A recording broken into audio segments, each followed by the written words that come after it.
and silver dreams. Hope ran dry quicker than it seemed. Same old talk, same excuses. Another year of Raider blues. Vegas lights don't hide the scars. Fourth down prayers, broken hearts. We rode hard, we paid the price. Buried hope by week 9. Put it in the dirt, let the whistle blow. Another Raider year laid 6 feet low. We drank the Kool-Aid, paid our dues. Rock bottom blues and black and shoes. Yeah, we scream, yeah, we stay, yeah, we lose. Raider Nation never quits on you.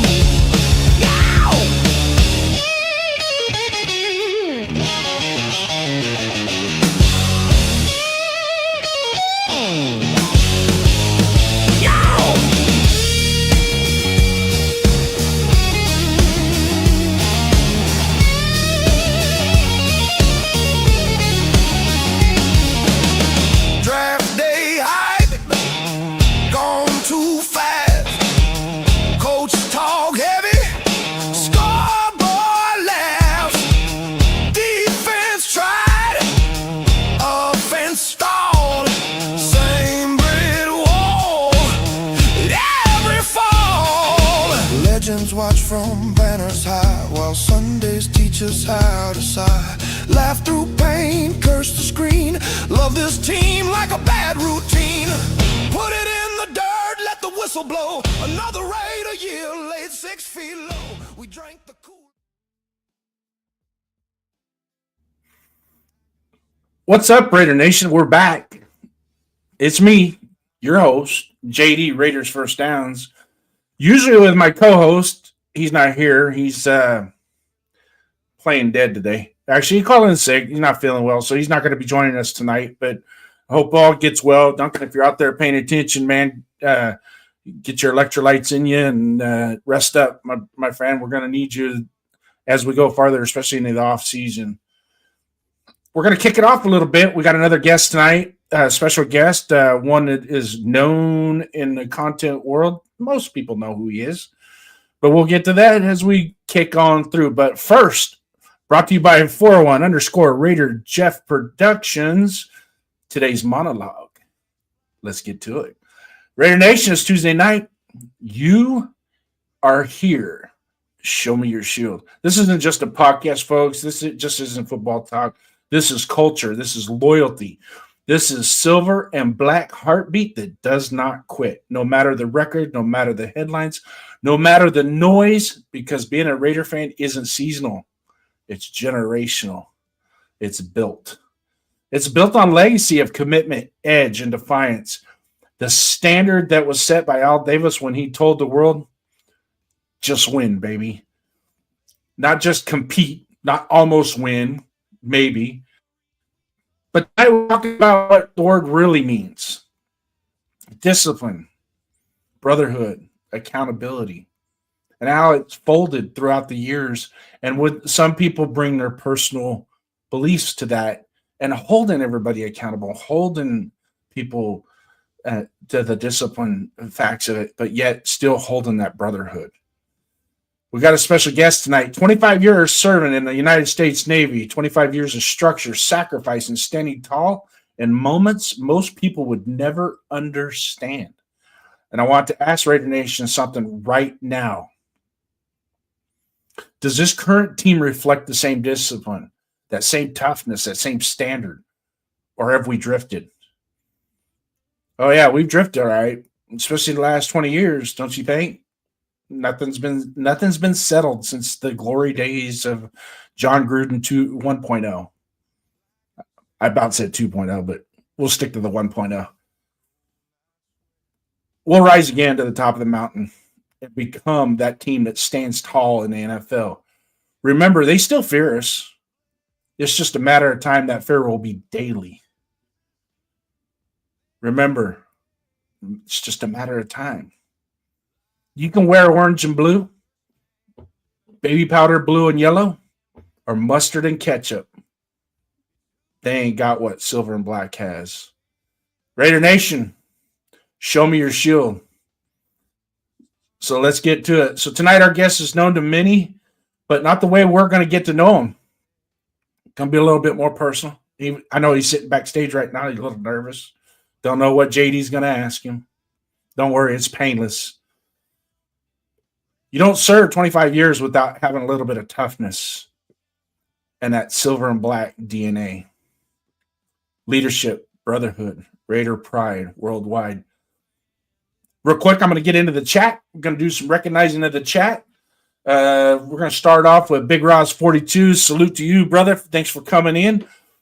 Jack, better not repeating your whole name, but Jack, hey, man, you're one of our regulars. Love you, brother. Thanks for coming in. Fat Beard Dad, thank you for coming in. Salute to you. Let's see. I actually scrolled too far. I'm going to give a what's up, brother. Big Roz 42. Thanks for coming in. Sacktown Mike, my guy. Salute, my friend. Thanks for coming in. 401 Raider Jeff, we got the boss in the house doing a little snooping, making sure his employees are doing what they're supposed to be doing and holding down the fort. Thank you so much. Hey, you guys out there, hey, whoever's out there and they haven't shared the show with anybody, just don't be that hoe. You got to share the show. We want to grow this thing. I want to grow this thing. I'm sure you guys have recognized it. Obviously, me and the boss have paired up for a Saturday night special. A lot of fun, guys. If you can't catch us during the week, come in on Saturday nights, man. Dial up that number. We got phone in. We've got give us your take. It's all open and it's ready to rock and roll. But you know, I don't know if I should really talk about who my guest is. It's kind of hard in a roundabout way. Screw it. Pay attention. Before the lights go loud, there's a man who once stood with thunder's roar, keeping wings alive. They called him Navman,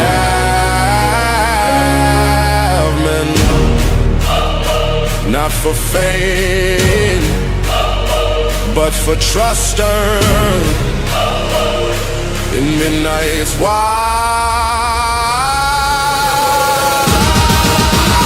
Now from flight deck to broadcast, he still serves the Raider Nation. Welcome, Navman!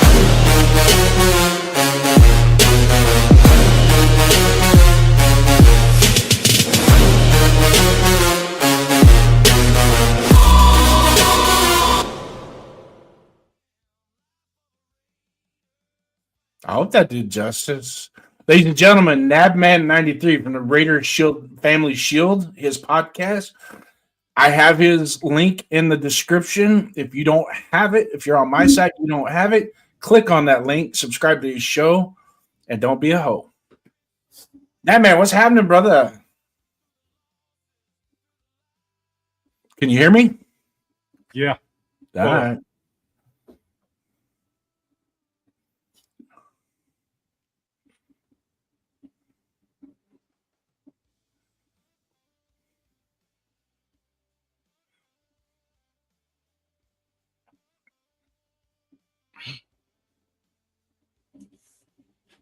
Wow, dude. Mm-hmm. Thanks. What's up? What you're gathering, and for the audience out there as well. When me and Navman became friends, it's been about a year, a little over a year now. We've been friends. Yeah, a little over a year, yeah. And he told me what he did in the Navy. He was a aeronautical electrician, and he serviced the A6, A7 airplanes while he was in the Navy.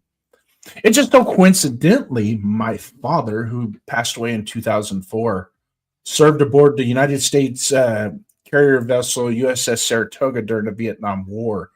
Yeah. He was an aeronautical structural mechanic that worked on the F-4 Phantoms as he served our Navy. He was aboard the USS Saratoga from October of 72 till he returned home in March of 73 after I was born, because I was born in January of 73. And some of the best memories that he had serving our country during that time, and especially being able to serve our country in a way to keep those airplanes up in the air and kicking ass, because there's no other warfighting machine than our naval airspace. They will knock the piss out of anybody. We rule the world with those planes. And it's because of people like Navman, my father, and those of you whoever else has served in the military. I never served in the military. My dad talked me out of it when I got done talking to the recruiter. He had a nice, long 2-hour conversation with me and convinced me that, you know what, if you don't do that, because you have too much more going for you. And lo and behold, later on, I was able to serve our community as a police officer for 23 years before retiring. And I don't regret any of it. So while you're still gathering, we have Seth has joined us. Greetings, my friend. Greetings. Seth, how you doing, brother? Yeah, thanks for coming in. So Navman, Yeah. what made you join the Navy? Try to make a long story kind of short. I grew up working tough, like hard. I'm the youngest of 7, and my old man, one of his good friends, was a plumber. At 9 years old, I sweat soldered my first copper pipe, and I was hooked to the plumbing business. And that's what I did for 9 years old. I mean, I don't even know if he paid me or how he paid me, or if he just freaking my old man paid me to do it. You got a candy bar and a soda every now and then. I don't know, but by the time I was a master plumber before I could drink legally. I had that many hours attached to it, and but the thing is, by the time I turned 21 years old, I crawling underneath all the crawl spaces and stuff. I was having a hard time getting up in the morning. It was, and I told my old man, I'm just like, dude, I don't know how I can't see myself doing this till I'm 50 or 60 years old, And he goes, well, there's a military option. And my old man was Army. He was a warrant officer, and one of the few Army warrant officers in freaking Korea, because he was a Native American. They just made a spot for a Native American, right? Yeah. And he said, just tell them you're white. Just make sure that's the only thing that's the only advice I'm going to give you. Just tell them you're white. Because he was treated a certain way because of his ethnicity. So the thing about it is, it really ended up being a blessing in disguise on my side, because it was more of a minority than any minority, in reality. And I just loved it once I got in there. Both my brothers, I'm the youngest of 7, like I said, so I have 3 brothers. One brother did not serve, but my eldest brother retired from 20. And then my second eldest brother had 4 years as well, and I did 25. So combined, we had 49 years of service. And I'm not sure I can be more proud of that more than I am proud of my own, just a family business. Yeah. If you know what I'm saying. Yeah. And but before we go on, first responders though, yourself, right? Jet. Dudes like that, while I was away from the country doing everything, I counted on you dudes, and you took care of me. So I want to tell you all from the bottom of my heart, I love you guys. Thank you. And you have a nephew that's a police officer in Indiana, correct? State trooper. He's a captain in my hometown police department. Okay. Oh, he's a captain? Yes. That's not a cop. That's Well, I mean, in a I kid because it's usually when you get to a certain point of rank in law enforcement, it's like you're a pencil pushing, paper pushing kind of guy. no, But there's some agencies that captains actually get out and do stuff. he stays on the road. He refuses to be in the office. There's some people you just can't take it out of them. He's only your size. He's only your size, and he's absolutely the same kind of guy you are, which is fair. But when you get out of the car to go walk up to somebody's window, they have a certain level of respect just based on your freaking stature. You know? Even though they aren't really the nicest guy in the world, you know. My partners always referred to me when we were on calls as you probably shouldn't have done that to that officer kind of guy. Probably should not have done that. Exactly. Yeah. So, hey, how'd you become a Raider fan? Born that way. Okay. So my old man played like low-level college football at San Mateo College with John Mack. Okay. So when I was born with a 77 jersey laid across, and all you could see was my head. That was it in the picture when I was born. So what a coincidence. That's all we see now. Was your head. Right. Exactly. Yeah. Hey, so when you were in the military, did you ever notice Raider Nation was in the military with you? Oh, God. Yeah. It was everywhere, bro. It was everywhere? Yeah, I couldn't go anywhere.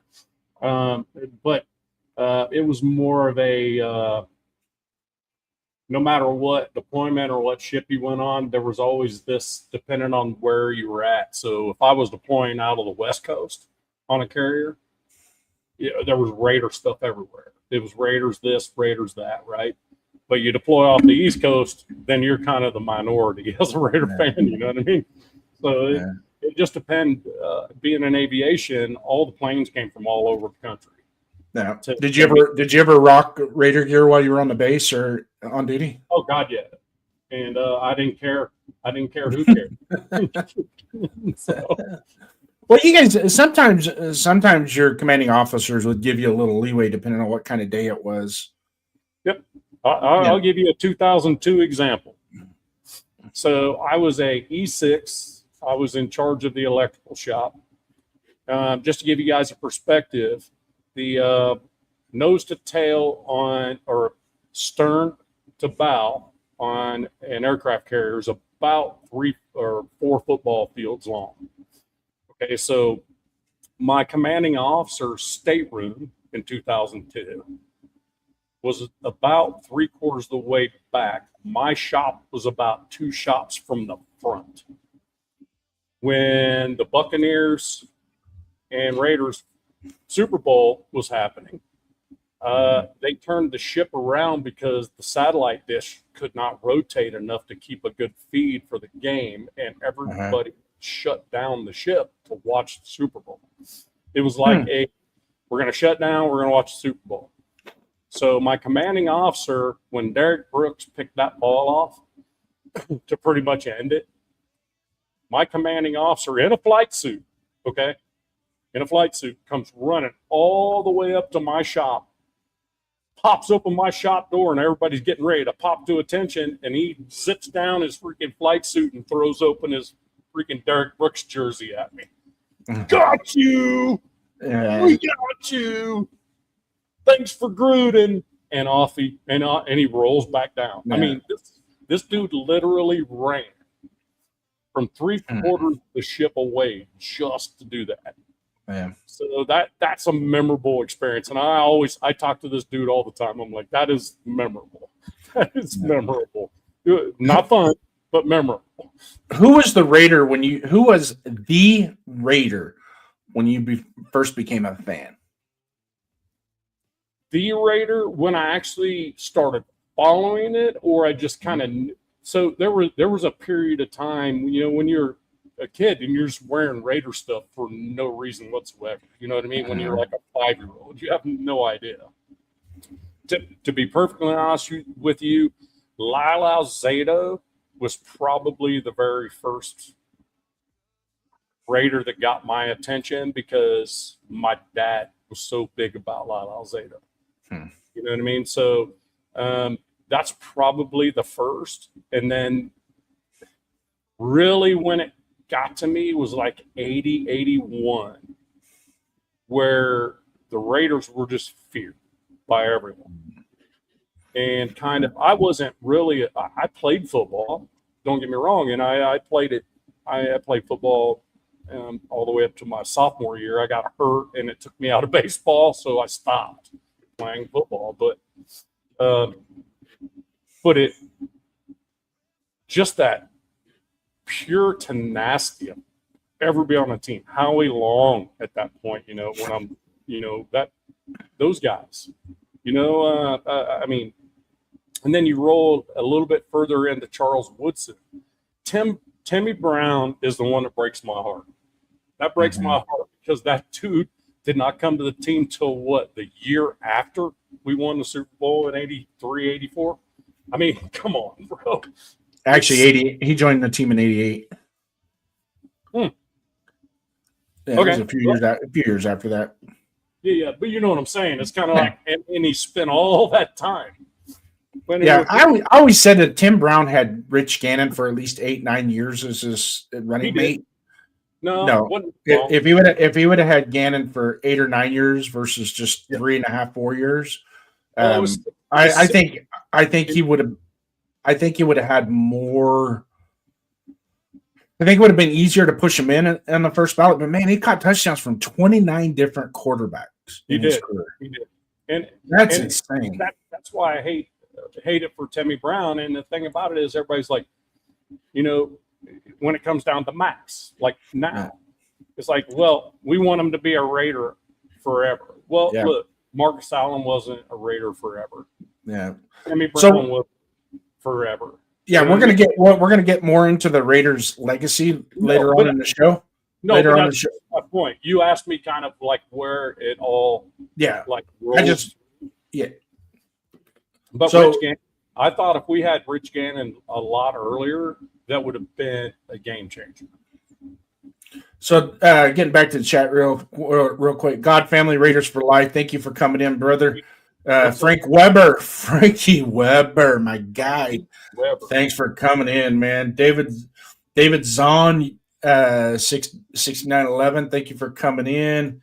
Must be one of Bob's. He's saluting Bob, but I'll salute you. Hey, my middle name is Robert. Does that count?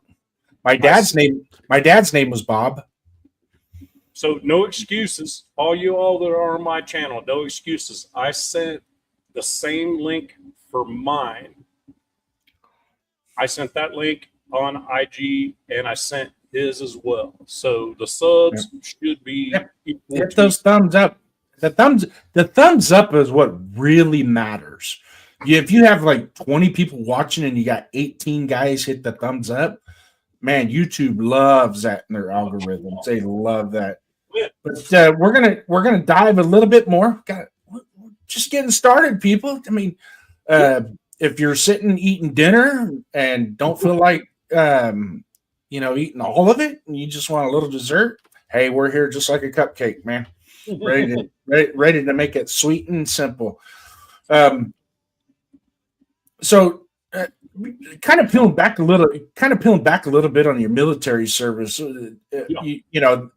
The toughest moment in service, and how did your passion for football in and of itself help you mentally to get over that? Or were there any like absorption of where you're having a difficult time in the service with a certain situation and you fell back onto your football mentality to help you get through that?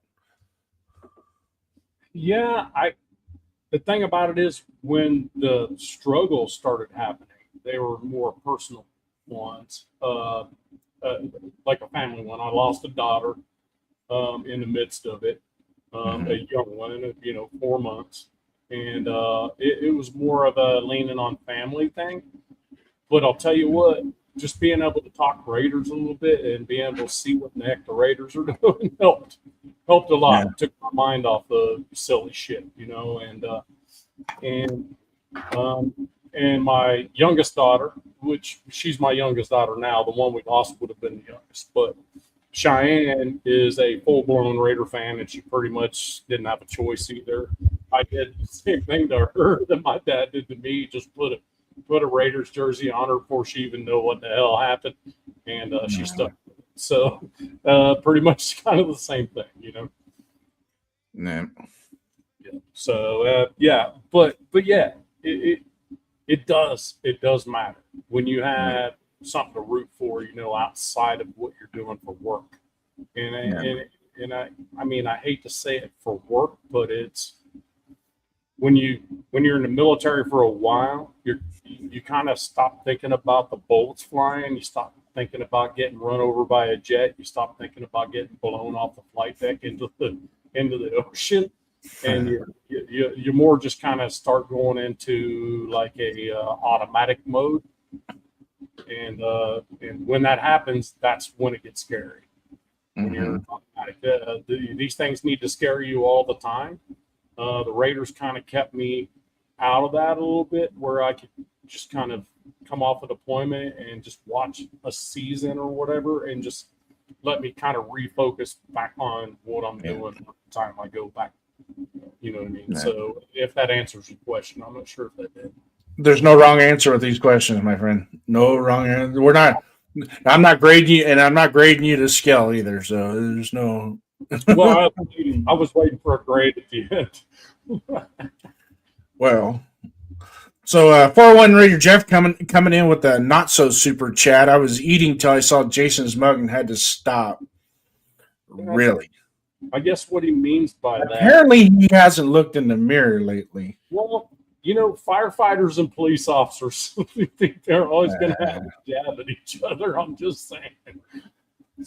You got one job. Grab hose, put fire out. Put fire out. Yeah. There's a reason. All right, so we're going to transition a little bit here. Those of you that are in the chat, pay attention. There's something about the Raiders brand, really, in all honesty. There's something about the Raiders brand that's built on discipline and edge, correct? Kind of that way. That mirrors what you live every day. And so we, as Raider fans, take a lot of pride in our team. You know, like I said earlier, the most fans of most teams go dormant when the football season is over. We're 365 24/7. And it kind of, I think some of our spouses and family members might think we're a little crazy, but it just, for some reason, it's hard to explain. But I had the luxury of actually taking non-Raider fans with me to the Oakland Coliseum because I had 2 seats, and I would take a guest with me. And a lot of these guys, they weren't Raider fans, but they were football fans, and I would take them to the game, and they were like, "I can see what you mean." Yeah, it's different. It is way different. Different. But it's natural, you know. And when we say that, because we always reference the culture and what Al Davis built, and he built that culture, not just the team, not just the brand, but the Raider Nation was birthed off of his commitment to excellence. So those of you guys in the chat, if you want, get your questions in. We're going to start talking current events. But real quick, let me throw. Hey, I'm not Bueno's in the house. Bueno, let me hear you, brother. Let me hear you. We got you. Oh, wait, hold on. Wait, gotta stop right there. Marrying into the nation? I did not hear about this. You and Blue are getting married? Uh-oh. I did not know that. There's an engagement? When's the date? I'll be there. When is it? You're going to be there when the engagement happens or the marriage? No, I'll be there when the wedding happens, obviously. That's kind of weird. I've never been there for the engagement. But we'll be there for the wedding. We're here for the engagement, apparently. David's saying. Oh, he was one of those sweet Valentine romantic ones that proposed. Oh, he was just a roommate up until what he just said. Yeah. Yeah. All right. So today, today kind of kicked off a little bit of the combine as far as we had some press conferences and some interviews and things like that, and we had the John Spytek press conference, which I truly believe was the most politically correct in which he can do it without sabotaging everything that he's got to get done as a GM in the next couple months. I know he was asked 5 different times, I think it was, about the Max Crosby situation. And he pretty much put it to rest that they've had conversation, they've got communication, daily communication. He's not shopping Max Crosby, but at the same time, just like everything else, anything's for sale for the right price. So that's what it's going to come down to. But do you have any takes? Did you get a chance to watch the press conference at all? I did. He said exactly what he should have said. Politically correct. Yeah. And excuse me. And some of the questions were so invalid that, where it's like, what are you asking? We're at the combine, crying out loud. There was like what do you see for the future of the Raiders or whatever? There was one that was asked that he just like pointed to the next person. He's like, come on. Well, there are some people that hold credentials on our media, from our media, the Raiders media itself, that probably shouldn't have those credentials. It's just like, well, what does that have to do with the price of tea in China? The question, right. What are you talking about? We're talking about now. Yeah, what are you thinking? I mean, Hondo, you're a nice guy, Hondo, but come on. Yeah, Hondo, come on, bro. You were doing pretty good for a few years, bro, but you need to come on, bro. You need to come up with some better shit than what you're doing now, man. Because I mean, that stuff's so the current configuration of our roster, which I absolutely believe is going to get reworked quite a bit. March 12th. But using the current roster construction, what is the biggest strength of this current roster that you see? It should be a real quick answer. Tight end room's great. Next question. Yes. Next question is going to be another one that should be fairly simple. Does this team have enough leadership? Not yet. Okay. Any more questions? I don't know. Not yet. It's pretty easy. Devin Lloyd would be amazing. Just saying. So when we get into the free agency portion, we'll talk about. There's a lot of wish lists in this free agency. Oh yeah. And I think we can address some of our needs pretty quickly in free agency. I'm going to go back to the press conference, and he was asked about Geno Smith, and his response was like almost like music to my ears. What I heard. I have not talked to him since the end of the season, but I'm sure we're going to talk here real shortly. Right. Real shortly means March 11th. We're probably going to have a conversation before March 11th. Conversation about March 10th. Yeah. Yeah. Yeah. And hey, anybody on this team have any of that Navy style accountability? Yeah. Not the actual, the way the Navy is constructed and the way it's supposed to be as under our current leadership. I don't know yet. Genty is one that takes a lot of accountability.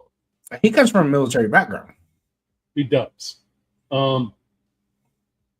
Another one is Max takes a lot of accountability too. He always says he needs to be a little bit better. Mm-hmm. You can take off all the freaking other social media stuff But he literally does. And I'll tell you what, the accountability, Mark Davis is not afraid to take the accountability.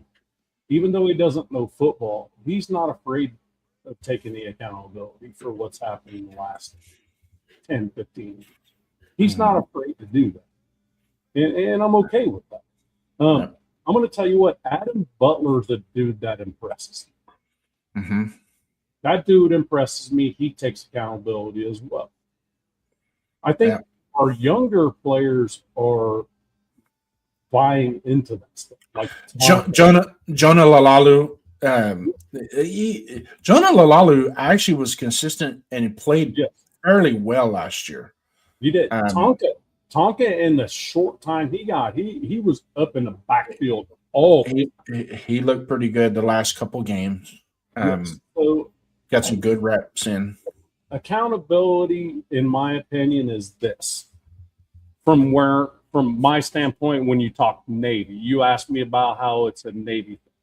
You cannot do crap unless everybody is accountable to one another. Not necessarily a common goal, but they got to be, the goal is there, but if you're not accountable to one another, then that goal's never going to happen. Mm-hmm. That's true. That's true on the law enforcement side of things is the whole squad has to be held accountable as a collective, not as individuals. Exactly. And if you can't look left and right and be like, both these dudes have my back, then there's a problem. And the standard of accountability has to be the same across the board. You can't hold one person accountable at one level and another person at a different level. That's not equal. Yeah, people got to understand that responsibility and accountability are two different things. Exactly. Let me check in with the chat real quick, see if we got anything going on over here. David G. Obviously an Eagles fan, but I'm pretty sure if the Oakland Coliseum was still rocking and we took you to Oakland Coliseum, you would probably be changing colors fairly soon.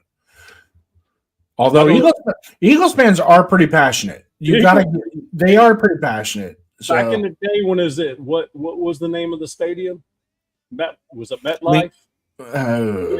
No, Veteran Stadium. Veteran Stadium. That joint was like the Coliseum. It had the nastiest playing surface in the whole NFL. An aluminum trough, shit like that. Kind of the same idea. Huge tailgate on the way in. Couldn't hold a ton of people. Yeah. David. They called it the Vet. We called it Veteran Stadium. The Vet. The Vet. It definitely was rocking though. When it was live, it was live. I mean, there's only a few teams that you can kind of put in that actual mold of like the Coliseum, the Vet. And I think I just mentioned another one a minute ago, but I'm old and I can't remember what it was. Yeah. So anyways, for all of you guys in the chat right now, we're rocking about 17 to 20 people at any given time, 25 people in here. Hey, hit those like buttons, man. If you can get me over at least 12 likes today, get my subscribers up. Hey, we're rocking because I'll bring you more content, more fans like Navman coming on. We've already had Darth Raider was one of our first guests. I plan on bringing him and his brother back on because we had a little bit of a technical snafu when he was on. We've figured out what caused that, and then we're gonna get him back on. Hopefully, somewhere around August or September, maybe the week before opening day. We'll see.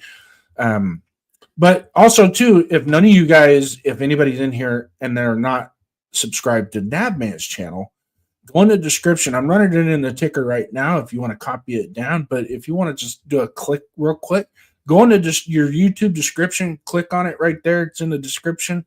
Have at it and have fun. And like I said, don't be a hoe. Let's share this show.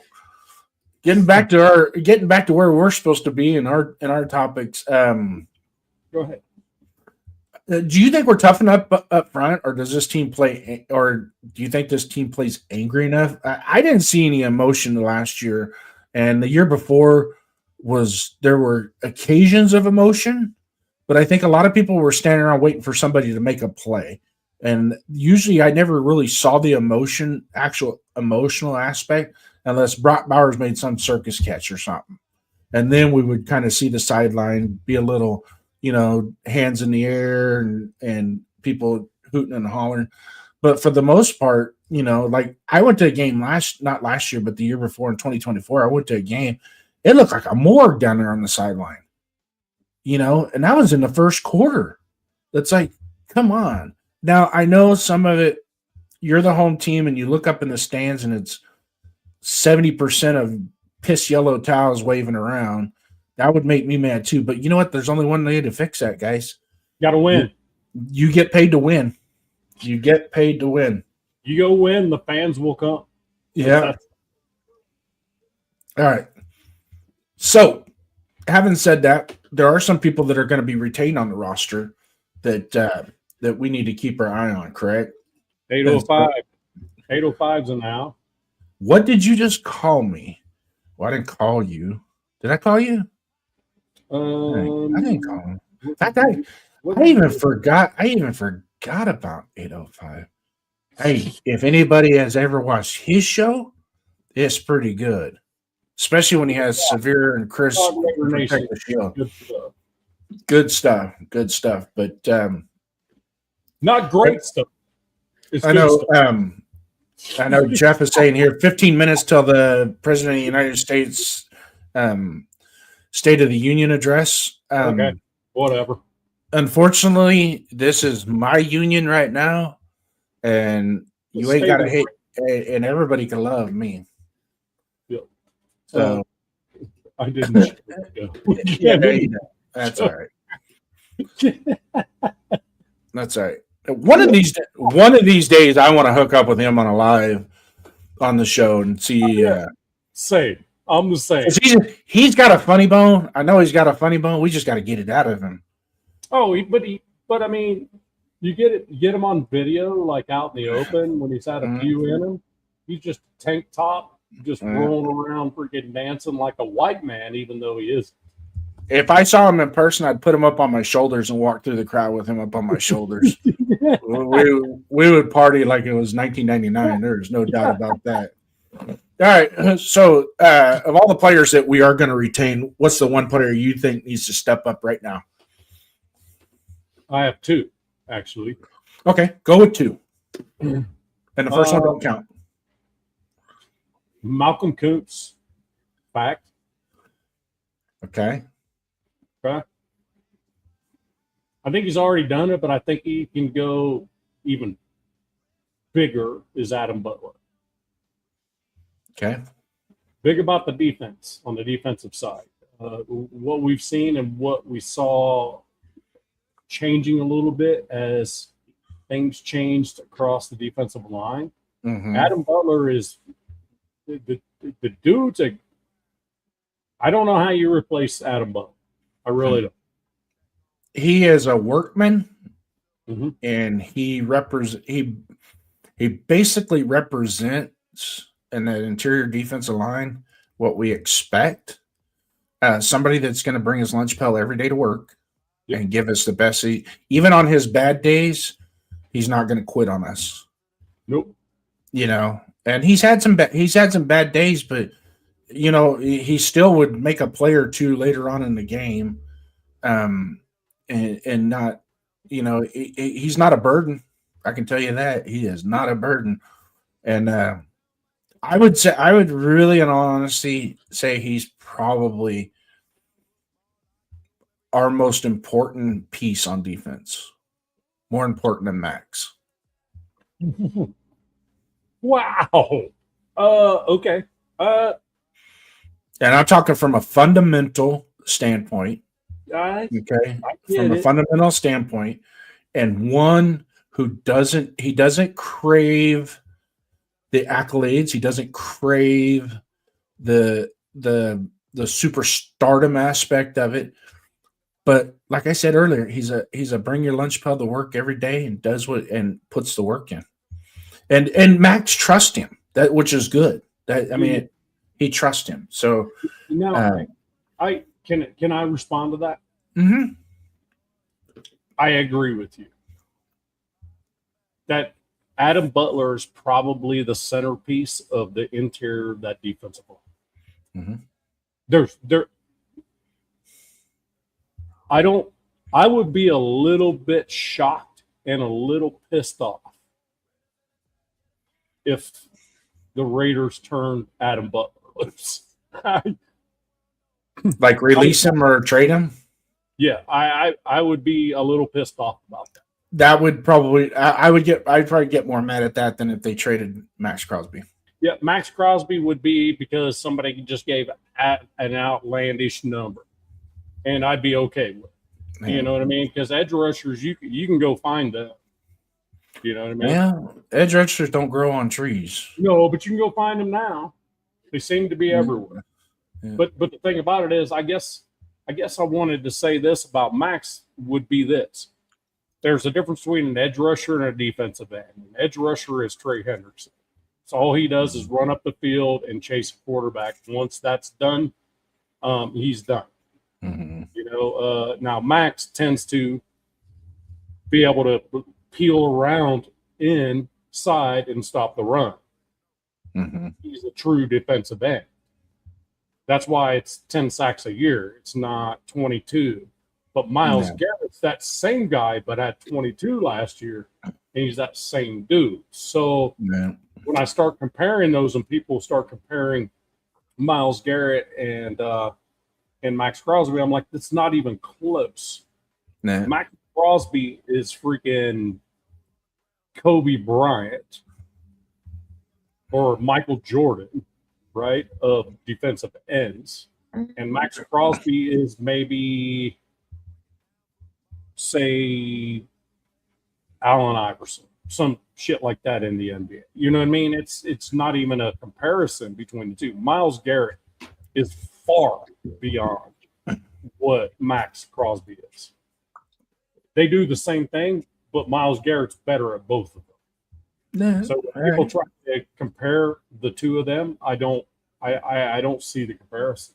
Is Max great? Yes, he is. Great. Chewy, welcome. Chewy, thanks. Hey, great show the other night with the 1 to 1,000. It had us all.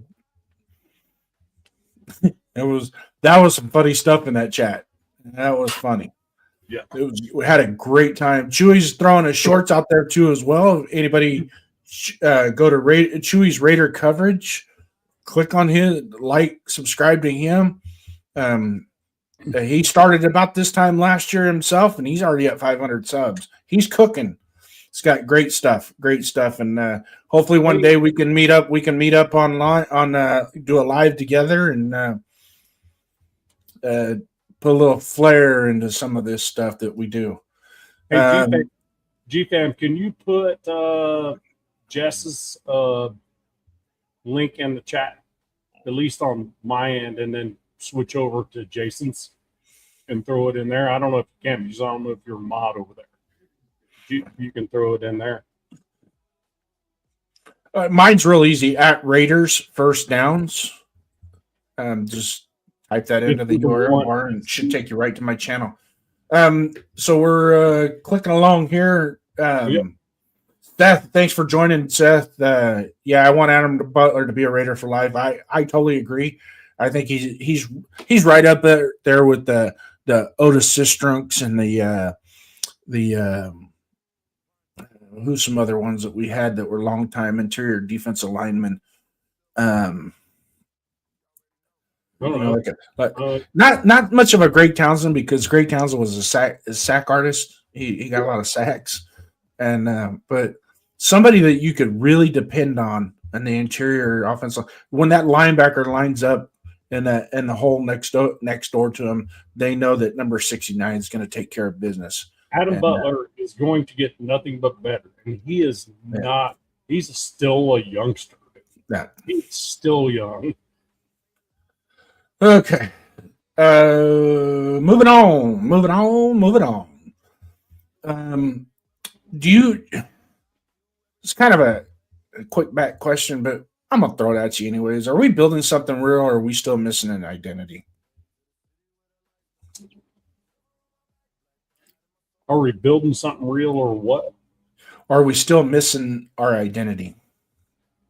Oh, our identity's been missing for a long time. No. I think it's we're building the identity back. Yeah. And I think JPJ is going to be a big part of that. Yeah. That nasty freaking dude. Just being nasty. I don't care. This coming year, if he doesn't have, I put him back at center. Because when you do, I want to see that dude do what he was doing at center. He goes up, smashes the dude in front of him, smashes the guards dude, and then smashes the other dude, looks for more dudes to smash, and has referees going, hey, I'm going to throw a penalty flag on you. And he's like, for what?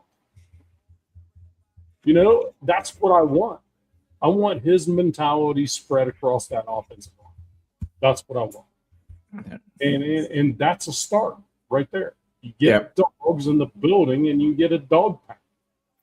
I think the generation that we're at and the state of the Raider Nation with the type of teams and even the fans that we have now that are, you know, we have a whole generation of fans that hasn't seen these guys win. And I really truly think at some point, I think the team itself is going to be it's not going to be the same as what it was when me and you were younger. Oh, but sure. It's still going to be a winning culture, right? So it's going to be something a little bit different. It might be, you know, we always talk to, you know, renegade versus finesse, you know, blah, blah, blah, back and forth. I really, truly think that we can probably get into that finesse style and go from there. Let's run up some chat real quick. Chewy's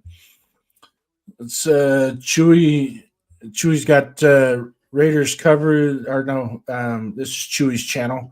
It's God family and whatnot. Chewy's out there. Yep. So then we got Black Heart emoji. Thank you, sir. JPJ is a dog. I agree. I think he is a dog. There's no doubt about it. But there's put the thing on. Put the cap on. Bro. Well, yeah, put the guardian cap on. Help yourself a little bit, you know. As far as we're concerned, I wouldn't be embarrassed to wear it. If it was a necessity, wear it. There's big dogs all over the freaking NFL wearing that stuff. Yeah. So I thought he was human.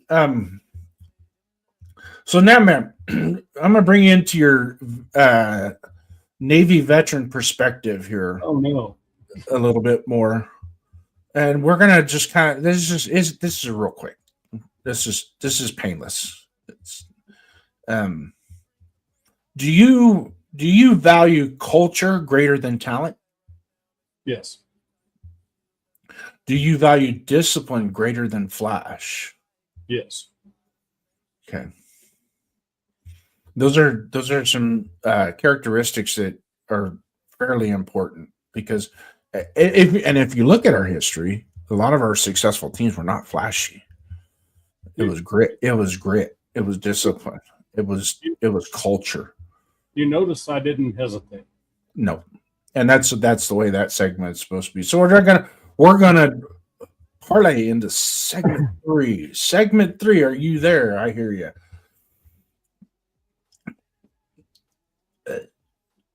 Staying with your veteran perspective and your service in the military, what does the brotherhood mean in the Navy?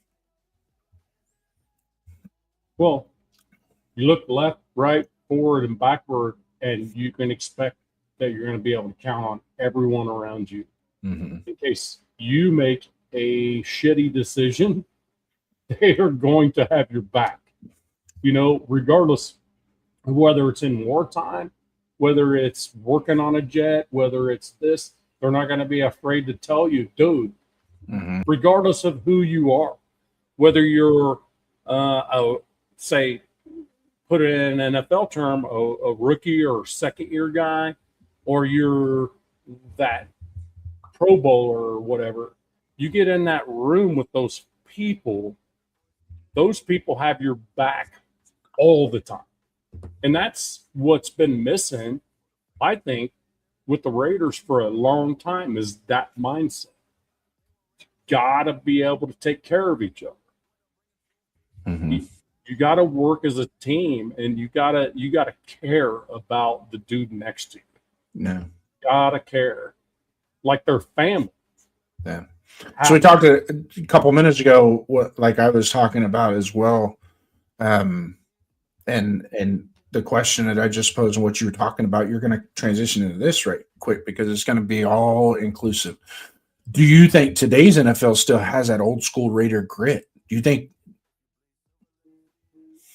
today's entire NFL? No. But the ones that do, but the ones that show out a little bit more than others that have that are the ones that win Super Bowls every year. Yeah. I look at it that way. Look at the last 5 Super Bowls. Not flashy, not necessarily flashy, just a bunch of dudes that were taking care of each other and making plays when it mattered, taking care of one. Is this a coincidence that we're talking about the same thing in the last 5 years? That's exactly what we're seeing. I mean, you're putting yourself in a mindset of getting shot at, and you're putting yourself in a mindset of taking care of your brothers, taking care of your family.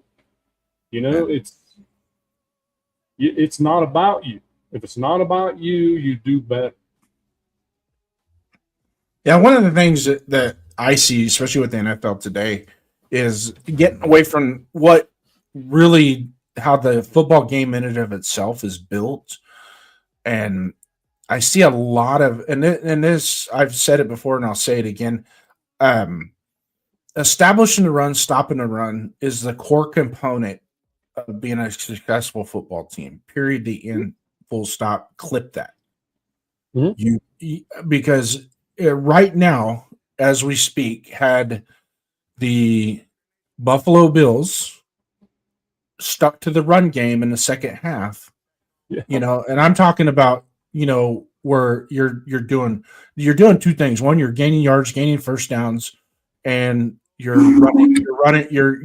changing the profile of the timing and scoring of how many possessions you're going to get, whether or not you're going to be successful in those possessions, and so on and so forth. You just had a running back that rushed for 70 yards in the first quarter.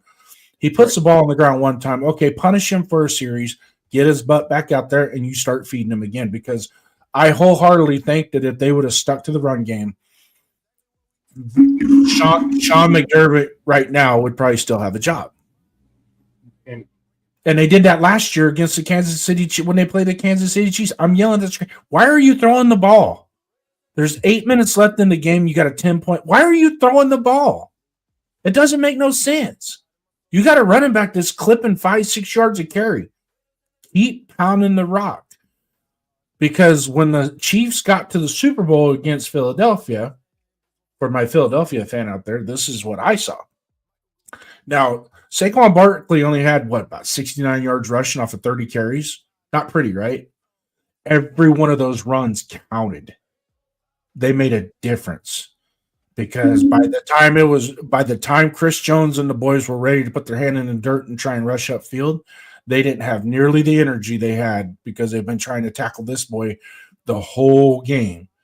You know, you inside of your arms are burning a little bit. Your forearms are burning a little bit. Your wrists and your hands are burning a little bit. Your feet, your thighs, those are all burning. And when you get that burn built into that defense and they're sucking wind, now you can throw the ball. Right. Well, so I guess it comes down to this. I guess the question you asked me was, when it comes to the Navy or the military in general, what makes a good team in the military? What makes a good team in the military is when you can look at certain folks and know they got you Mm-hmm. no matter what. And David put a comment down here and said, "No, old school NFL's fucking dead. You breathe the wrong way, it's a flag. Also, 2 Super Bowls ago was completely different Super Bowl. We had some flash and grit, but you also could look. But that team could look at each other and had each other's back. That's what won the Super Bowl. That's what I'm trying to tell you. Mm-hmm. That's how it matches the military. That's what Jason asked me. How is it matching the military? When you are that guy, when you are that team that has the team over themselves, that's when you win Super Bowls. Yep. Ask the Seahawks. Nobody on that team other than Njigba was a freaking, oh my God, dude. Nobody. Nope. So, and Kenneth Walker out of nowhere. 1,000-yard rusher, don't get me wrong. Yeah. Well, when you're splitting carries with Charbonnet, you're not gonna. He didn't have his running mate, Charbonnet. Yeah, So, but he stepped up and filled that void. And he ends up the MVP. Yeah. I mean, ran great. He ran great in that game. Ran great. All of his yards counted. Kept the sticks moving. Yard counted. You and know. Guess what they did? They kept running the football. Yeah, David, I agree with you. Old school NFL is dead. You breathe the wrong way, it's a flag. Also, 2 Super Bowls ago was a completely different Super Bowl. We had some flash and grit. There was the Eagles did have some flash and grit in their but that's the point. But they could look at each other and still they had each other's back. Mm-hmm. So still the same concept. The teams that win Super Bowls over the last 5 years have been those dudes that had each other. It was about the team. It wasn't about them. No. That's all. That's in answer to your question. When it's about the team and not about you, you win a Super Bowl. Mm-hmm. That's absolutely what I'm doing for you, David. This is absolutely. Yeah. And thank you for that, man. That was amusing, bro. Yeah. Amusing. Anything to beat the brakes off the Chiefs, man, we'll take it. And I just love that Eagles team that year before last they were special. That was a special Eagles team, and they were good last year too. But you know what? Sometimes coming off of a Super Bowl win, you got different variations that kick in.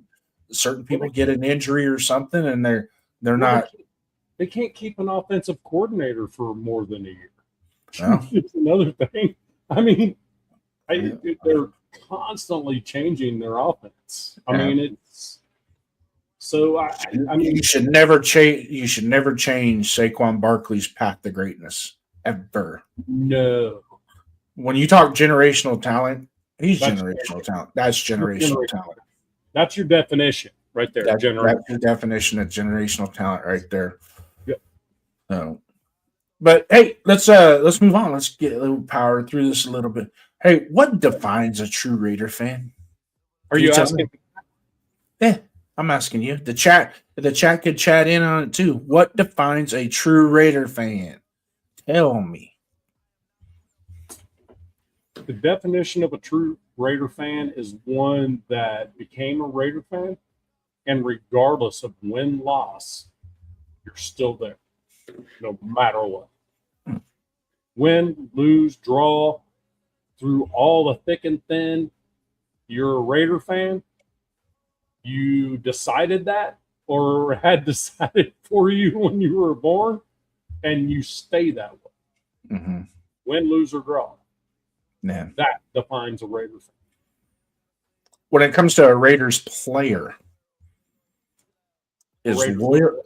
When we look now, we've worked on. We kind of know what a Raider fan is, what a true Raider fan is through thick and thin. You're absolutely right. Win, lose, or tie, Raiders till we die. I mean, it's as simple as that. And but having said that, when it comes to a Raiders player, yes, not a fan, but a player, is the loyalty to the team earned or given? Earned. Do we give that player the loyalty? It's earned. You got to earn it. I wholeheartedly agree. And that's why I say right now, as we speak today, Max Crosby is a Raider. When we go 20 years, if we trade him this year to another team 20 years down the road, I will still consider him a Raider. Yes. I really do, because he poured his heart and soul into this franchise no matter what. So several players. DC never won as much anything, but he poured his heart and soul into the sheet. Yep. He'll always be a Raider. Always. Yep. When people say, I want to retire a Raider when they're like 3 or 4 years in, which Max said that, right? He said that like 4 years, right? When he had his first contract. The thing about it is, typically that does not happen. It just doesn't. Not in today's NFL. Not many Raiders can say. Not many Raiders players can say they were a Raider only. I'm just saying. So, even our greatest of legends didn't end their career with us. Exactly. He could. I can, like Kenny Stabler. I remember that trade when they traded for Dan Pastorini and Kenny King. We traded Kenny Stabler and Dave Casper to the Oilers. It was like, it was kind of a gut punch. I remember my dad was like, "Man, what are they doing?" Because Dan Pastorini had that coveted cannon arm. Yeah. But good God, he couldn't think of his way out of a wet paper bag. Well, this right here has got to be the first thing you think about with a quarterback. Right here, the mind's got to be the first thing. Big Roz, one word: loyalty. Yeah, one word: loyal. Yep, they provide the loyalty to the Shield. We provide the loyalty back, and it's got to be, and it's earned. It's just not. You just don't walk in, put the uniform on today, and then expect us to carry you the rest of the way. Be right back. My dog is scratching on the shop door. That's all right. That's all right. Hey. So if anybody's in the chat and they want to answer up on that, define your loyalty. What is loyalty? And then how do you earn it?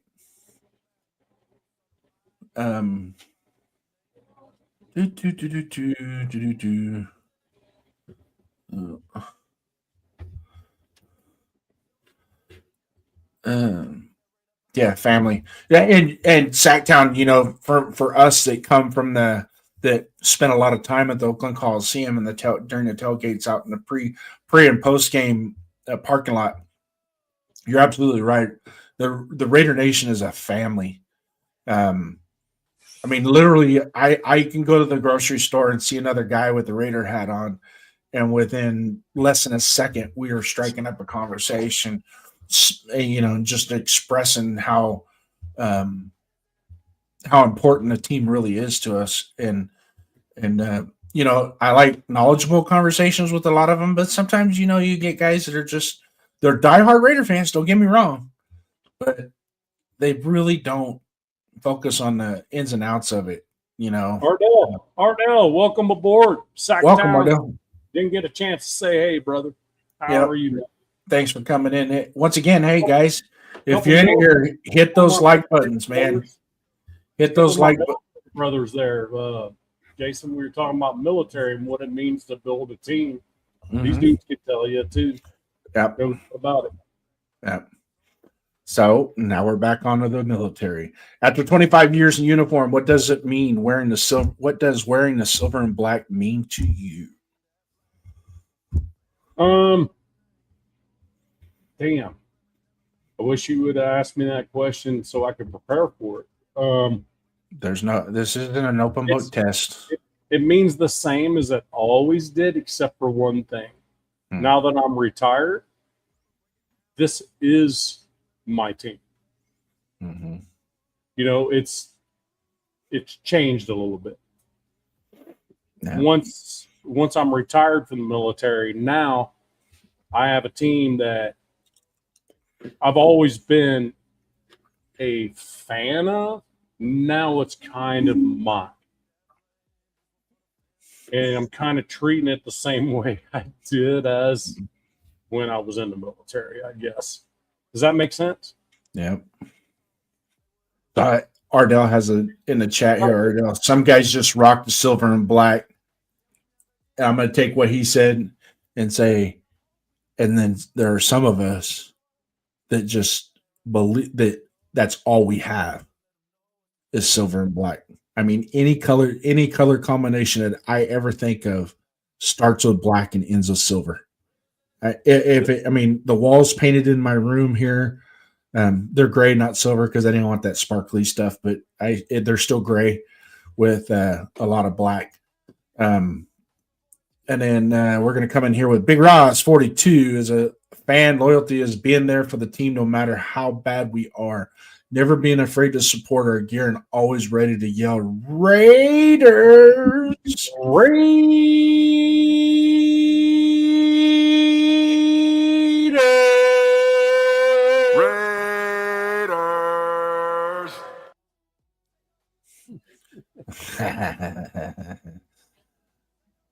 So that's where we're at with this. I mean, I'll be quite honest with you. There's a lot of fans from other teams. They don't buy their swag; they rent it. I'm serious. You can go to the pro sports clothing store nearest you in the morning. If the 49ers are in the Super Bowl, go there in the morning. You'll see people lined up buying 49ers gear. Then come back in the afternoon after they lose that Super Bowl, and it's the same line of people returning the 49ers gear. They don't buy it, they just rent it. Or throwing them in a fire or whatever and putting a video online that they're dumping the one they just bought this morning. Yeah. In the fire. Ardell's throwing some freaking stuff out there. Oh, he's spamming. Hey, Ardell, let me catch up with you real quick. Big Roz is throwing a shout out to you. Ardell coming in here, glad to be home and alive. That's important. That dude is a freaking full-blown freaking lifer freaking military guy that's retired. Retired officer. Yep. And he been through a minute. He's been through a minute, yeah. And he's just glad to be home and alive, and he just appreciates the fact that he can be a part of a team, even as a fan.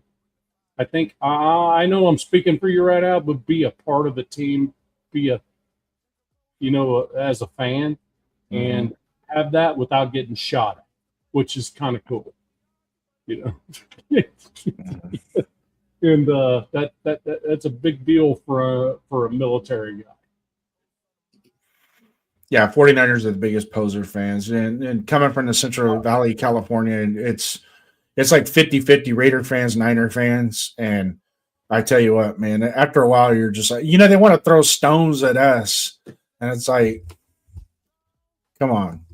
Your stadium's named after a pair of jeans. Get real, okay? That's Levi. Come on, Levi.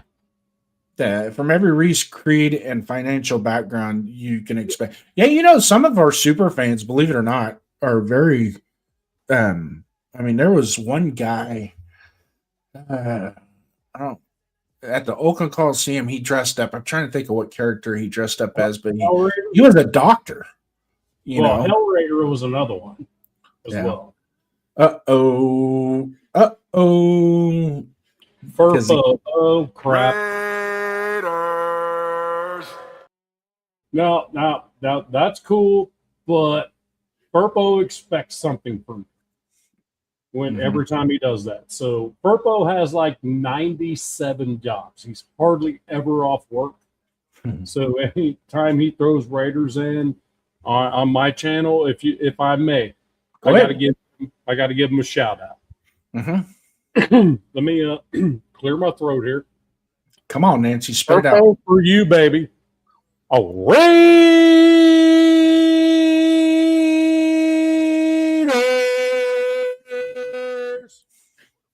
There you go, Furpo. Gotcha. you know I'm going to give that to you. You know that. You're a working fool, bro. Working fool. Yeah. Out there freaking making that paper. Yeah. Yeah, I think Donuts Duncan, hey, hope you're feeling better, partner. Get well soon. We got to get back together, get to work. Oh, nice. The Chargers rent fans. Yeah. They do. Yeah. I think you can count all the real Charger fans on one hand. Well, that's when a Raider game's a true Raider game is in SoFi. Oh, it was like that at that Jack Murphy Stadium too. We go down there and it was like this is all silver and black. These days, there's a SoFi game against the Chargers. It's blacked out. The Chargers don't have any chance. Yeah. Purple says, hell yeah. Alrighty, Mr. Nav Man. Yes, sir. Are you ready? Yes, sir. Rapid fire questions. Yes, sir. One word. Don't overthink it. Okay. Favorite Raider of all time? C-Dub. Charles Woodson? Yep. Okay. Favorite all-time Raiders game? Believe it or not, the Super Bowl 2002. Really? As long as you've been a fan, that one? Yeah, it should. You were alive with the other ones. The reason why is because it meant more to me than any other one did. Because the last we won, I was 13 years old.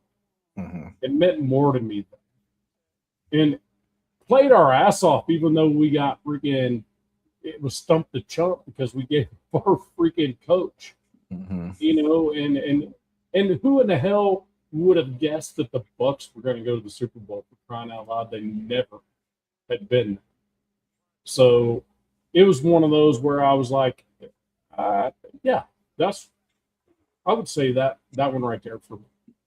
All right. Well, now what is the most painful loss that you've ever experienced? That same one. Same one. Okay. Same one. All right. So I'm going to answer these questions on my side. Okay. Favorite Raider of all time is Howie Long. Mm-hmm. Because he was my generation when I was growing up, from the time I was in the second grade till I was a senior in high school. Well, I graduated in 90, and yeah, so all through high school, I even wore the neck roll with my jersey. Yep. The only thing was they wouldn't let me wear. I couldn't have number 75 because that belonged to. I was an underclassman when I started on varsity, and the senior had 75 already. So I went with 70, Scott Davis. Shout out to Scott Davis, the greatest mullet of all time underneath the helmet.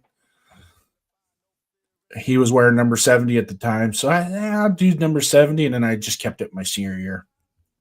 I didn't want to change because my mom had the buttons, and my son is number 70 and all that good stuff. So which I just kind of kept it. So it still was, I still like the number 70. It still looked good on me. Favorite all-time Raider game was the AFC Championship game against the Tennessee Titans. I think you want to talk about the most explosive, loudest that stadium has ever been, and it all got warmed up with Metallica out in the parking lot and just carried right into the stadium. It was almost like we got into the stadium. Me and my partner, we got in the stadium. We sat down, and they were out just warming up, practicing the field goals and whatnot, and it was loud. Raiders. You have no idea. My second favorite time as a fan, and I'm not going to use it as the game specifically because I can't exactly remember who we were playing. But we went into the stadium and this is right after Eric Turner had passed away. And we went into the stadium and there was a moment of silence for him. And then after the moment of silence, everybody started cheering Eric. And I swear the sound resonated all the way to the heavens up in the sky. And it was like, wow, you talk about powerful. Now, my most painful loss is I'm going to go back to 1990 with our loss to the Buffalo Bills in 1990. Well, it would be January of 91 when we lost to the Buffalo Bills. And that was right after Bo Jackson got hurt. And we as Raider fans, it was being reported he's got a hip pointer. He might play. Well, he didn't play in the game. And we went from having a dominant run game to we're going to have Jay Schrader drop back and throw it 50 times. Well, guess what? That don't work with Jay Schrader. It doesn't work well. Him and passing the ball was not. He was a dude. He had the most beautiful handoff, but after that, it was all downhill with Jay Schrader. Amazing. Yeah, but he can sling it. He had that prototypical arm that Al Davis loved. Man, he could throw it. He could throw it 195 yards downfield. There is no doubt about it. And sometimes he'd hit Willie Gault in stride or Mervin Fernandez in stride, and it was a beautiful thing. Don't get me wrong. Same thing with Hostetler would freaking launch one from time to time. Yeah, everyone. But it seemed like with Jay Schrader, we tried to throw that pass a little too much. There was a little. I mean, I think our receivers got tired of running 50-yard sprints after the first quarter. Right. It's like that's pretty much all they were doing. I should run the ball from time to time so we can take it. We still had Marcus Allen in the backfield. Yeah, I agree. I mean, but that's not Bo Jackson at that time. So. Yeah. And another thing too is we never built our defensive line to absorb a fast pace. When they ran that K gun with the very fast repetition.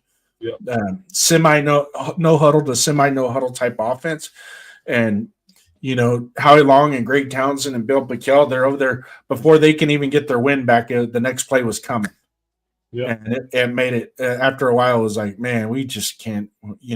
They weren't geared or prepared to handle that, and that was another factor. So yeah, the most painful loss was that Buffalo Bills 51-3. I mean, that stung more than what the score actually, because that team was doing good. That was a good football team. And then once we got Bo in the middle of the season, it was like, okay, we're gonna do some damage with these guys, because that was the year. Well, I think Bo Jackson he almost had 1,000 yards just in 8 games. I mean, he was killing it. Yeah. But every time he touched the ball, it was damn near going to the house. Yeah. So Jason, I would say that you asked me to tell you that when the chat was getting a little bit heavy, that you probably should. Yeah. And well, I'm gonna go backwards here. First of all, Avocasi Raider, thanks for coming in. Jeff George had the best arm. He did. He had a hell of an arm. I would say so too. Right. Yeah, but some people forget that Jay Schrader actually pitched for the Toronto Blue Jays farm team. Oh, did he really? Yes. Yeah, I have, and in fact, I actually have his baseball card. Hell, I played third base for a farm team, and I sucked. I was on a farm one time, cows and pigs. Ardell, that was a little bit. Remember the performance Marcus Allen put on in the Super Bowl masterpiece in Super Bowl 18? Yes. Super Bowl 18 was phenomenal. That was my favorite was Eagles versus Raiders. Yeah, that was the underdog story of all time for us. How that whole season transpired and what we did. Absolutely. Once again, can I address David right quick though? Go ahead. I promised I was not going to throw F-bombs, but that one right there was you trying to force an F-bomb out. You're not going to get it. Just saying. Eagles versus Raiders last year. Yeah. Well, yeah. We'll just leave last year alone. Most painful loss will be one you guys likely forgot, but losing to the Lions in 2011 when we had a team had them dead to the rights and we would have booked the playoffs had we won that game. Yeah. So, yeah. Yeah. Almost could have, should have, would have. Yeah. And that was Hugh Jackson. I really think if Hugh Jackson would have won that game and took us to the playoffs, he had probably stayed our head coach, but nah, he lost it. Scott Davis had a hockey hair, no doubt about it. And then his black visor that he'd wear, and he was such a massive human being too. You know, Jack Hughes in that freaking Olympic match got mashed in the face, lost all his teeth, and won the game. Yeah. I mean, so, that's a whole new level of toughness, man. Yeah. So Afakasi, Darren McFadden, and Khalil Mack were my two favorites from my time. Yeah. Those are good ones. Those are good ones. I got a McFadden jersey signed. Just so you know, it's a signed jersey. I don't show people that very often, but Alfagazi, if you ask, I will take a picture of it for you. Just love Texas can't lie. They stinks. I hate them in my Dave Chappelle voice. Man, Dunkin' Donuts coming in. I can count the Chargers fan on two hands thanks to Rivers' kids. That's funny. Yeah, it's good, man. Nice one, Duncan. Tried living in Dallas. Ha ha ha. Yeah, I'm sure it's probably a little difficult there. I live across the way from a Dallas Cowgirls fan house, and I am trying to keep my cool. The Cowgirls are equivalent to the 40 Winers, as far as I call them, the red shirt Cowgirls. Yeah. Post Al Davis death game, the divine interception 2011 versus Texans is mine, at least. That was a very emotional game. Absolutely was. Loved it. Don't get me wrong, I loved it. But yeah, it was emotional. And you know that team was cooking too that year, man. Oh, they were cooking. And then when Jason Campbell broke his collarbone diving in against the Cleveland Browns, I was like, he broke his collarbone. And like, oh man, typical. Because Jason Campbell was, Michael Bush and Darren McFadden were cooking. Yeah, and Jason Campbell was just rocking it. And the thing is, he wasn't just running the football; he was throwing laser beams. He played very well. Ardell says Raiders versus Redskins, his favorite win of all time. Oh yeah, no question. And then his favorite Raider of all time is Tim Brown. Absolutely, brother. Absolutely. You can't go wrong with Tim Brown. You can't. Nope. So. Yeah, and then once again, Afakasi with Jeff George had the best arm. I'm really not going to argue that. I'm not going to argue that Jeff George had an elite arm. Yeah. He just had issues elsewhere. He had a lower level brain function. Yeah, so let's just put it that way. Yeah. So, well, it's been fun. It's been real fun. We've been at it an hour and a half. First and foremost, man, I want to thank you for your service and brother, being a fellow Raider fan. It means something when we share fellow Raider fans that we're servicemen. It's something we have to do. We got to reinforce the Raider Nation brotherhood.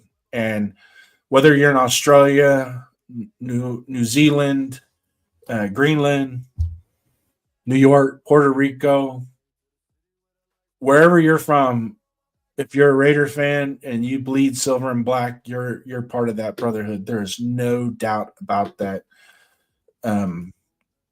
So let's see, who's the biggest draft bust in your opinions? Hands down, it's Jamarcus Russell. Doesn't get any worse than that. No question, him and Leatherwood. So, hey, who is LA Crash Dog? LA Crash Dog's gunny. He's I haven't seen him in a while. I remember back in the day we had him on your show. G-Fan, you still in here? You still in there? If you are, put in there saveawarrior.com or .org. He's a retired Marine. He's doing big work for what's called saveawarrior.org. And if you just go there, you can put $1, and that dollar goes to a homeless veteran, homeless, first responder, somebody in need that is a first responder or a military person. So if I may, when you made it about military. So look, if I may, before we bounce out of here, can I call out everybody in here that is a veteran? You may. Okay. The floor is yours. Okay, so first, Sacktown Raider Mike, Army paratrooper.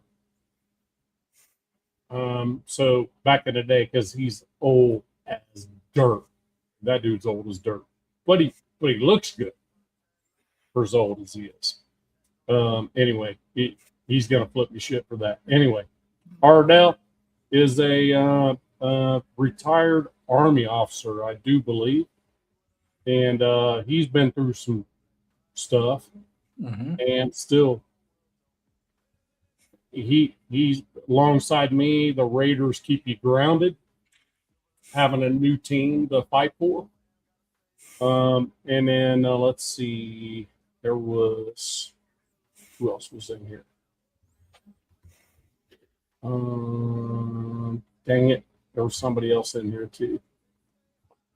Hey, LA Crash Dog, I see you have a wrench. You're a mod. So if you have a .com URL that you want to post in the chat for anybody to clip and go to, feel free to do so. You're more than welcome to do that. He has a wrench on my channel. But yeah, so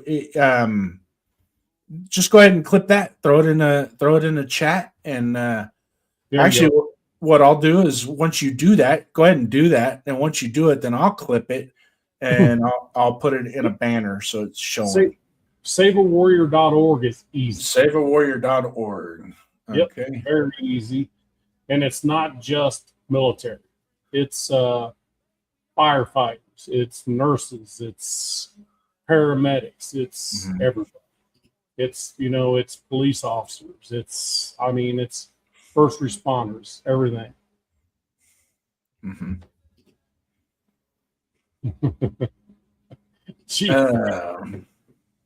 I served this deed to my lady last night. Does that count? If you need help from saveawarrior.org because of that, then you got more problems than you care to discuss. And GFAM is the ultimate push on this stuff. Just so you know. He literally is the push on stuff like this stuff. Yeah. He may joke around, but with the dude is the ultimate push. Yeah. If you noticed, every time that there was something that was important, need to go on there and ask GFAM to post it. That dude is he means it when he says God, family, Raiders for life. He means it in that order. Yeah, he does mean it in that order. So there it is. There's the URL for that, saveawarrior.org. Go there, make a contribution, and tell them that LA Crash Dog sent you. Father Tom sent you. Yep.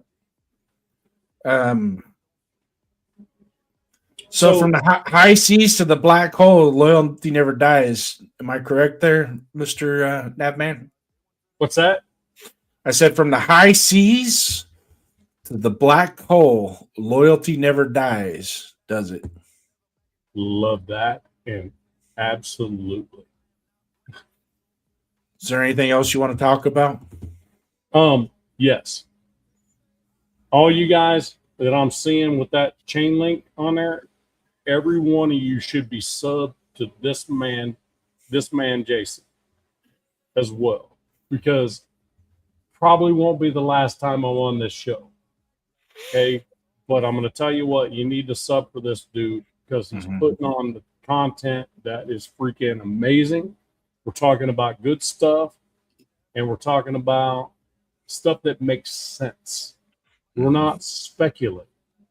We're just talking about our team, the nation. This Raider Nation, talking about our team. We're not trying to tell you what's about to happen. We're trying to tell you what could happen. That's all. We're not trying to say we're going to be an expert and be, look, this is what's going to happen.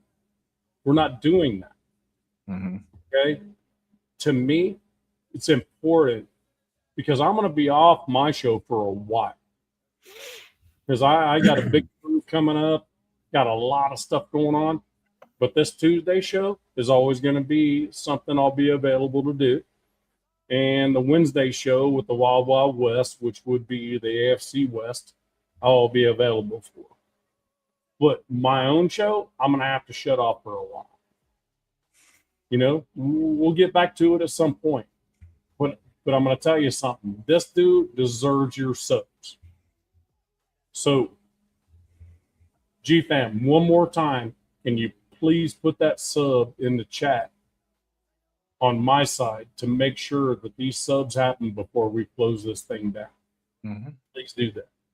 G-Fam, I know I'm overworking you, bro. And I know you've been working your ass off all day probably in life. But gotta be a little careful. He's gonna want a compensation for all this work. Probably will.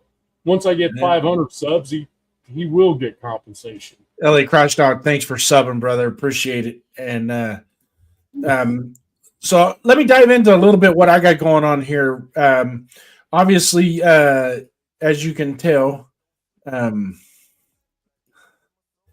let's see here. We are. All right.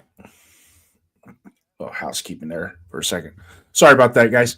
Hey, so at the top, please hit those like buttons, subscribe, set your notifications. When you set your notifications, set it to all. Okay. Down at the bottom here, at the bottom, we have what's called, this is the boss's URL for his channel. On Friday nights, he has No Huddle, which is open to all football fans. It's just not exclusive Raider. It's open to all football fans. Chat and phone in. There is a phone number you can call, reach out, and you can call into the show. On Saturday nights, we have started. We've done 2 of them so far, and let me tell you guys, there is nothing funner than having a phone-in show. You can call in. You don't show your face. We don't dox you, your number, your name, or none of that is shown. If you don't even want to give us your name, we won't even go that route. You can just straight come in and start firing away. And let me tell you something. On Saturday night, it gets so live. This last week, we ended up going 3 hours, about an hour longer than what we were anticipating because the phone calls were actually really pretty good. So we're hovering right around, averaging right around 10 calls a show, but we can get that number up. So Raider Nation Voices, Saturday night, you can clip this URL that's in the ticker right there, or subscribe to my channel and set those notifications to all. And then come Saturday night, it is at 7 o'clock Pacific Standard Time, 10 o'clock Eastern Standard Time. And let me, like I said, guys, that when you do the phone-in show and you have 2 guys that are doing it, it is ultimately a blast. And Jeff's a lot of fun to work with, even though he can be a pain in the butt sometimes. He's good. He's a lot of fun to work with, and he's helped me kind of get my start going here. And I'm hoping to take it to the next. I'm hoping to take mine to the next level, and I'm bringing donuts with me because you always need that guy that, and he does a really good job of kind of keeping me in line. You know, even though he's old enough to be my son, he does a pretty good job. But when you go to work, somebody's got to bring the donuts. And you know, we all know what 401 Jeff Raider Jeff likes. He likes his Dunkin' coffees. He lives on Dunkin'. You know, I mean, when if he ever has to get an IV at the hospital, they just give him 100 cc's of Dunkin' Donuts coffee. He'll be fine. Send him home. It's like aspirin. If I may, go ahead. There's one comment from LA Crash Dog about his daughter. You see that one in there? Daughter's getting married in a week, so I won't be around as much either. Hey, I got one coming up in October, my friend. Okay. So daughter's getting married in October. So Crash Dog, is this the first one? The first marriage? The first one you're walking down the aisle? Let me know on IG or on here. Because I'll tell you what, I'll send you a picture of one of the proudest days I've ever had in my life. Mm-hmm. I'm looking forward to it. And I was in uniform. Even though I had just recently retired, she wanted me in uniform. Mm-hmm. You might want to ask her, does she want that? She may. Just ask her. I asked her, do you want me in uniform or you want me in a tux? What do you want me in? And she goes, I want you in uniform. Yeah. So you might want to ask her that. That's all I'm saying. Because sometimes they're more proud of you than you think they are. Mm-hmm. And they kind of like that stuff. So, so just alrighty, Nev, man. We have come to the end of the story, the end of the show. It's been a fun one. Great show. I really appreciate you coming on, and we'll touch bases more as the season goes on. Thanks for having me, man. Oh, it's an honor, man. It's an honor because it's just, it's what we do as Raider fans. We work together, and you can kind of see that circle of content creators and whatnot, and how it kind of builds itself. And I'm hoping one day. I don't think it's going to be this year. I was going to go to the draft. And then I got told, well, maybe you should go to a game. And then I start digging into, I really need to focus on my daughter's wedding and make sure that all the I's are dotted and the T's are crossed going forward. So every month we're going to have different steps. Like this month was the wedding dress. So we took care of that, got that done. And then next month is we got to go to the venue and start picking out food sources and stuff like that and start building it all together. And then there's other things, still dealing with, like with my mom, I need to be here with my mom right now, at least for another 6-8 months. So I don't want to go across country. I don't want to go as much as I'm dying to go. And who knows, I might just go, you know what, screw it. I'm going. Who knows? It might happen. I know 41 Raider Jeff goes, if you go, I'm not. So that might help out the Raider Nation if I go. Keep them at home. But like I said, from the high seas to the black hole, loyalty never dies. And with our final sign-off, Raider Nation, until next time. Oh, by the way, Nabman, stay backstage. We'll chop it up. Oh, yeah. Raider Nation, until next time, show me your shield, would you? Cold open, counted out. Yeah, we heard the talk. Cold nights and long losses, still we walk. Scoreboard hurt, but the heart stayed real. Still wear the black, still flash the shield. From Oakland roots to Vegas dust, pain in the season, but we still trust. They say it's over, I say move on, but